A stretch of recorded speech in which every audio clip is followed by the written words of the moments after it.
Musicalmente Hablando. Amigos de Musicalmente Hablando, de verdad que me da un gusto enorme volver a platicar con Fangoria, con Nacho, con Alaska Olvido. Qué gusto ver que vienen a México otra vez. Pues sí. Dínoslo a nosotros. Claro. Venía yo pensando justo eso, ahora que venías acá, y digo, prácticamente es su casa, o sea, aquí están constantemente. Sí. Hombre, no tanto, ojalá fuera constantemente, pero la última vez fue En para Halloween. Sí. Hace 6 meses. Sí, realmente ha pasado poco. Nunca había pasado tan poco tiempo desde que tocábamos hasta que volviéramos a tocar. Siempre tocamos más o menos una vez cada dos años, cada vez que sacamos un disco, venimos a presentar el disco, pero esto ha sido excepcional. Sí. Y es una muy buena noticia, excepcional y muy buena noticia para todos, saber que vienen a un concierto, van a estar con Miranda y van a estar también con las Nancy Rubias, pero lo que a mí me llama mucho la atención es que esto que se va a presentar ahora es justo como los quieren ver, y tanto es el éxito que ya abrieron una segunda fecha. Sí. Porque teníamos conocimiento de una. Teníamos el sábado 27, El 27. Era la primera opción que teníamos, y después nos avisaron que haríamos también el viernes 26. A ver, nosotros pensamos que tocando, por ejemplo, con Miranda, que es un grupo muy conocido en México, realmente estamos aportando los dos, no es como tocar solos, que sabemos que tenemos una fecha y ese es nuestro tope, ese ha sido nuestro tope hasta ahora. Imagino que al juntar dos grupos que probablemente tienen público común, pero también tendrán público distinto, entonces me imagino que eso es lo que ha sumado. Y bueno, no es la primera vez que se reúnen. En el 2007 se reunieron en Barcelona, hicieron algo, pero desde entonces a la fecha es prácticamente un reencuentro con ellos. En directo sí, pero en el disco no. En estudio hemos estado ya, o sea, no en el mismo estudio, pero hemos colaborado. Sí. Hemos hecho todo tipo de colaboraciones, desde canción nueva de Fangoria tocada con ellos, canción nueva de Miranda hecha con nosotros, y lo último fue en el último disco han sacado una versión de Mira la vida pasada. Claro. Sí, así que ha habido todo tipo de colaboraciones, pero en directo, en un escenario.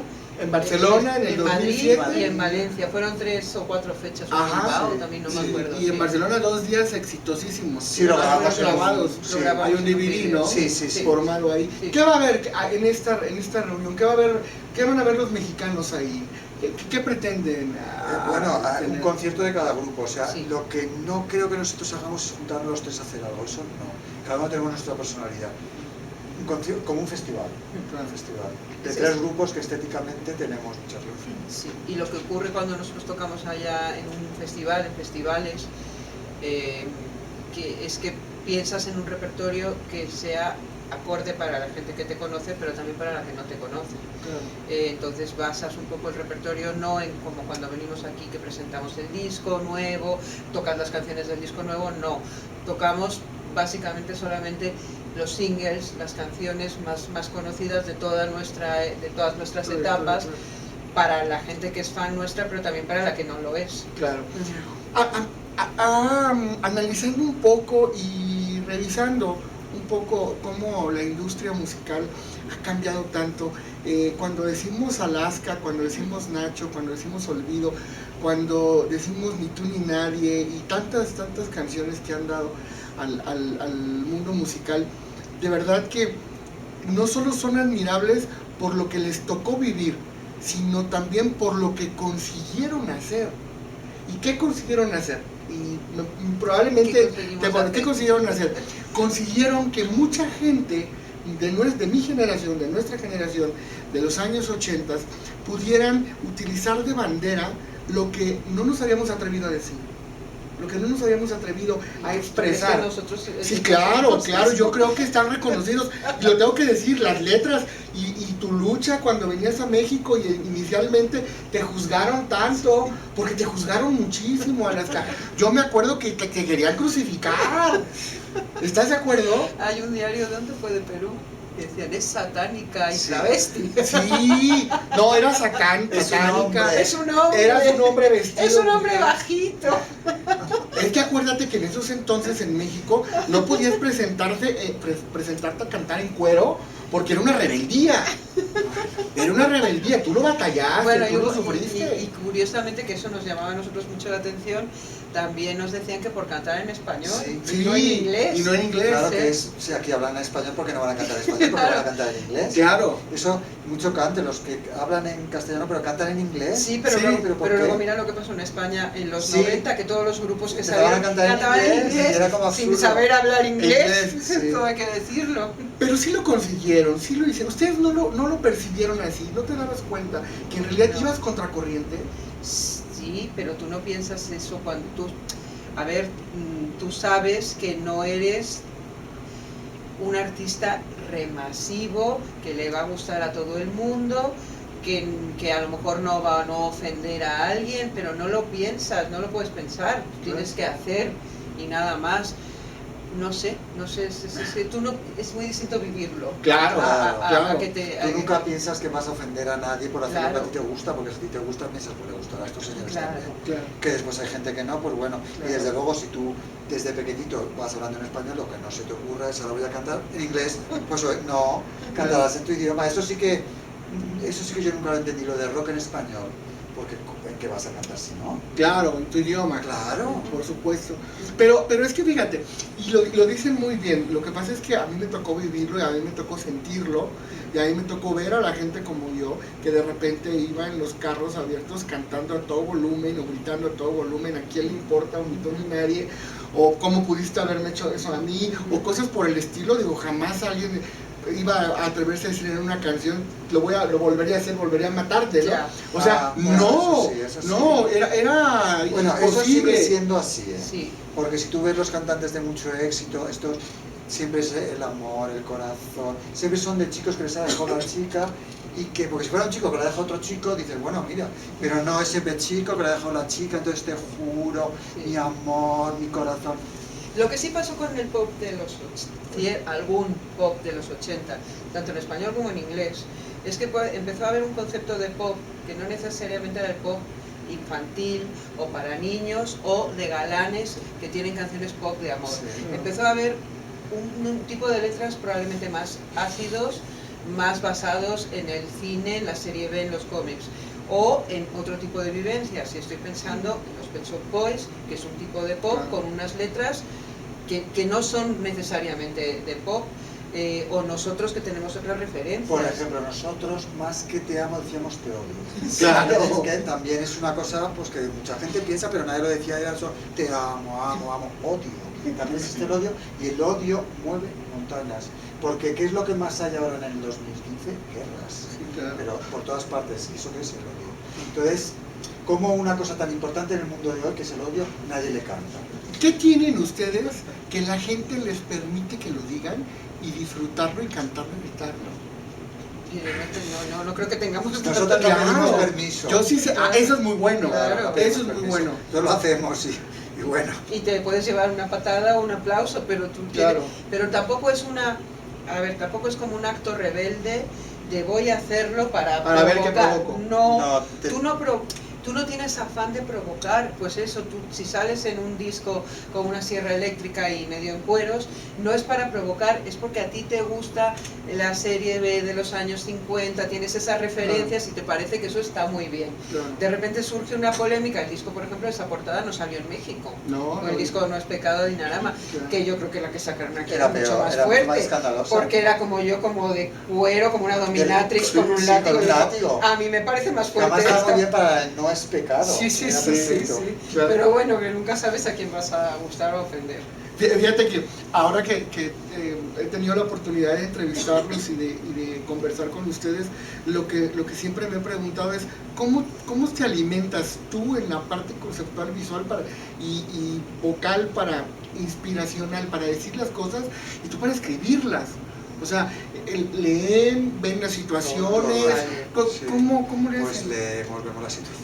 Sale vemos de cualquier películas, lado. Y además de todo, no solamente lo último que hay, sino cosas de los años 30, de los años 20, del siglo XVIII, de todo. Y además es una chispa que el inicio de una canción no digo musicalmente, pero sí en cuanto a letra, o el inicio de un concepto en cuanto a lo que va a ser un próximo disco, o qué quieres hacer como escenografía en el escenario, es que un día vas caminando y ves en un puesto de periódicos una portada. La teoría de la evolución neutralista, que lo acabo de leer esta mañana, un francés. Entonces de repente ponía la teoría de la evolución neutralista, y eso me interesa mucho. Entonces yo ahora tengo que pensar cómo me interesa una canción, porque de repente alguien va a decir eso, pero ¿cómo lo hago? Pues claro. tiene un montón de sílabas para que quepa en una canción. Claro. La teoría de la evolución neutralista. Una onomatopeya no es. No, entonces, y ahora hay que desarrollar el ahora hay tema. que desarrollarlo. Pues las cosas son así. ¿Me ayudas a ver si se sigue grabando bien, por favor? Fíjate, ahora, ¿qué viene? El último disco, el último material que sacaron, Cuatricomía, definitivamente fue algo que tuvo mucho éxito, que a la gente le encantó, que está muy bien conceptualizado y que entendió, porque hay que también a veces entender a alguien como dicen las cosas, aunque la música se siente, no necesariamente, también cuando se presentan conceptos así, los tiene que entender. ¿Qué viene ahora?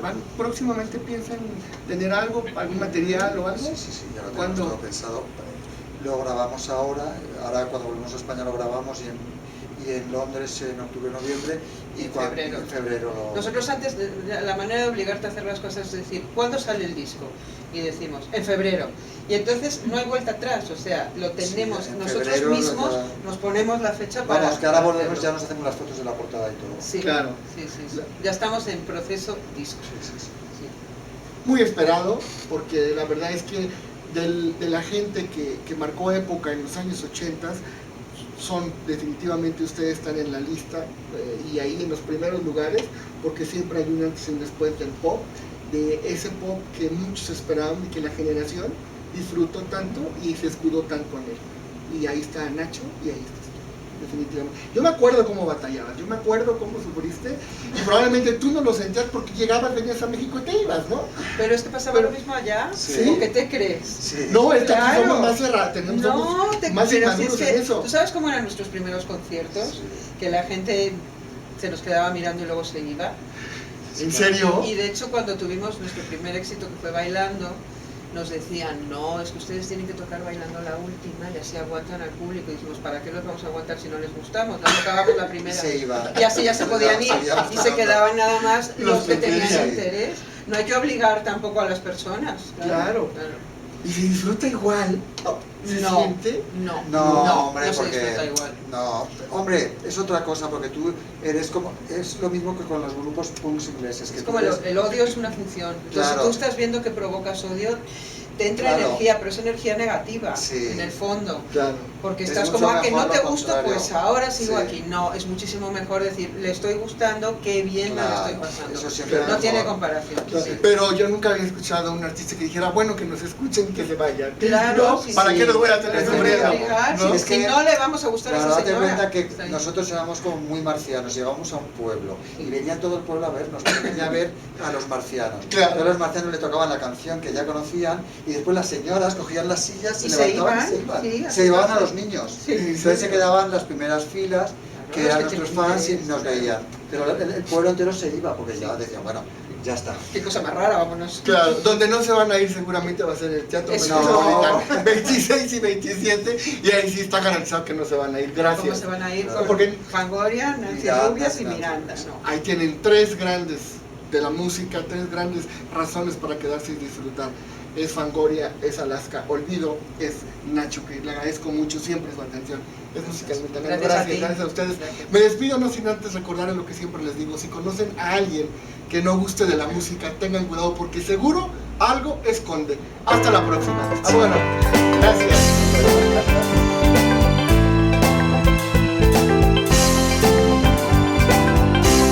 Musicalmente hablando.